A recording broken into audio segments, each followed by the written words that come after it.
আর আমি শ্রাবণী।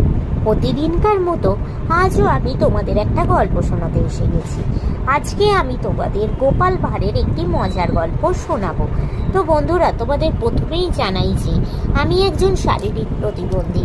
নিজের প্রতিবন্ধকতাকে দূরে সরিয়ে রেখে নিজের একটা পরিচয় তৈরি করব, সেই লক্ষ্যেই তোমাদের এই গল্প শোনানোর কাজটা শুরু করেছি। তোমাদের আমি রিকোয়েস্ট করছি, প্লিজ প্লিজ তোমরা আমার বলা গল্পগুলো স্কিপ না করে গিয়ে পুরোটা শোনো। আমার চ্যানেলটা সাবস্ক্রাইব করো, লাইক করো, কমেন্ট করো ও একটু শেয়ার করে দাও। আর এখনও অবধি যেসব বন্ধুরা আমার চ্যানেলটা সাবস্ক্রাইব করেছো তাদেরকে অনেক অনেক ধন্যবাদ জানালাম। আর যারা নতুন তারা প্লিজ প্লিজ আমার চ্যানেলটা একটু সাবস্ক্রাইব করো, আর তার সাথে পাশে থাকা বেল আইকনটা একটু ক্লিক করে দাও, যাতে আমি কোনো গল্প আপলোড করলে তোমরা সাথে সাথে তার নোটিফিকেশন পেয়ে যাও এবং আমার বলা গল্পগুলো তোমরা সাথে সাথে শুনে নিয়ে আমাকে একটু সাপোর্ট বা